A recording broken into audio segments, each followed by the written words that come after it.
Hi there, welcome to C programming tutorial.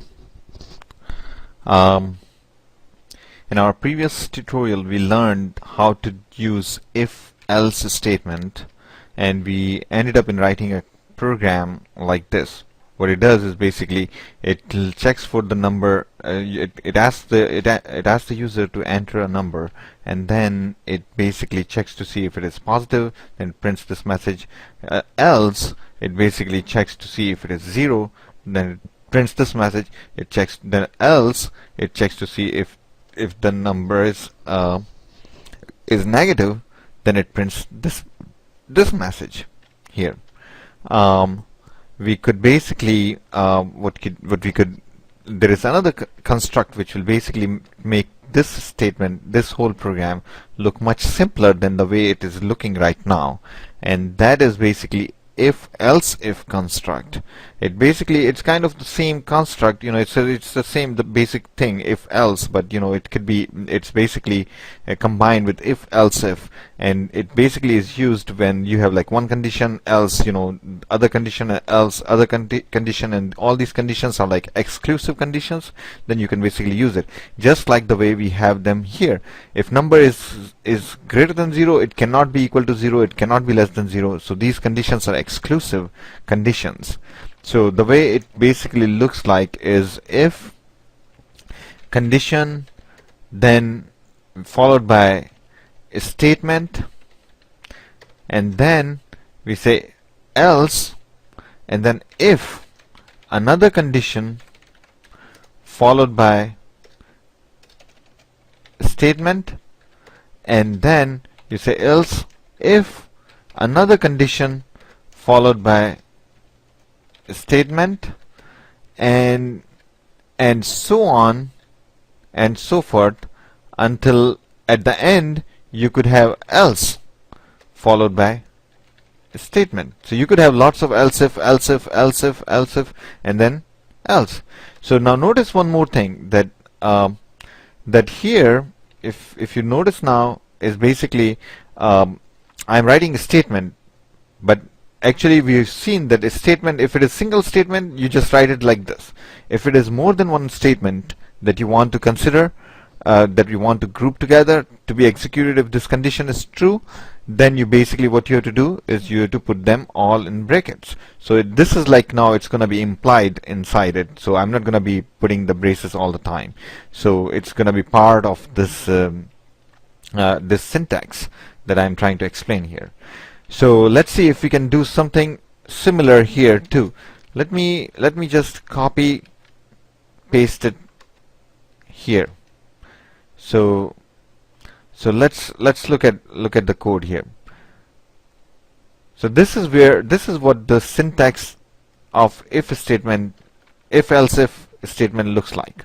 Okay, so let's see if we can bring it the same way. If number is greater than 0, if condition, so if number is greater than 0 followed by the statement printf, your number is positive. Then we say else, and then instead of putting if as part of the body of this else, by the way, this is called the body of else, everything that's between these braces, which are basically part of this else statement, we basically bring this if here. Else if number is equal to 0. So this if statement, we bring it right here. You can write it right here, because it's we have a syntax like this: if, else if, else if, else if. So we basically remove these lines, and we make this indentation better so that it aligns with this statement here. And then what do we do next? We do another else if. Okay, another else if. In this else if, we basically write number is less than 0 if number is negative, and we bring this thing up here, and this is our final code. Look at it, how simple it is now. Look at this code here, from here to here, and look at this code here. It looks much simpler. Now if you look at it very carefully, we don't even need an if here. Why? Because if number is greater than, if the number is not greater than 0, if the number is not equal to 0, then number has to be less than 0.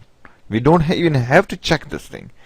So because of this if else if, because we are going to come here only if this condition is false. If this condition is false, then we are going to come here. So if these two conditions are false, the third condition has to be true, because all these three conditions are mutually exclusive and exhaustive, which means that, you know, they are all, if one condition is true, the other are false, and one of them is true all the time. A number can be either 0 or negative or positive. Anyway, so you see, we use this construct here. We use if statement followed by else if and followed by else. So remember, if this condition is false, the computer comes directly here because it skips this statement. It comes here and then it checks another condition. If this condition is false, then it skips this statement, and then if this condition is true, for example, then it executes this statement and it just skips everything out.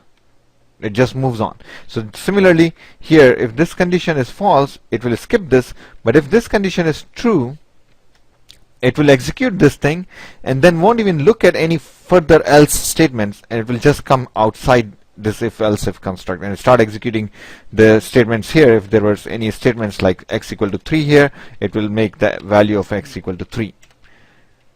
So let's delete all the rest of these lines here and see if our this little tiny mini program, which is so easy to read also. If number is greater than 0, if the number is positive, printf this. Else if number is equal to 0, print this.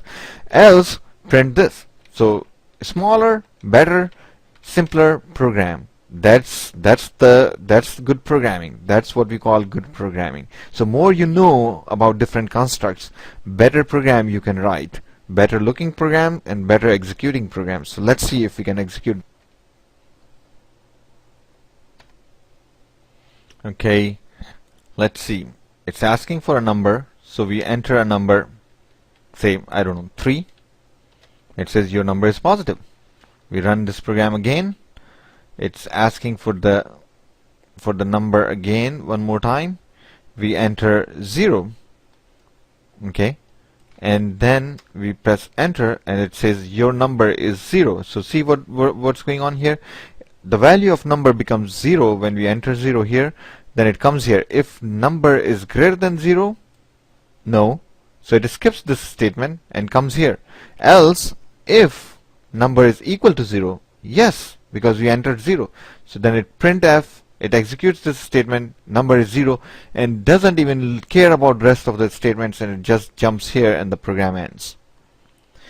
So thank you for watching this tutorial, and I would request you to basically subscribe to my channel so that you can be notified for any new videos or tutorials that I make, and also please rate this tutorial as 5 stars if you really like this tutorial. Thank you so much.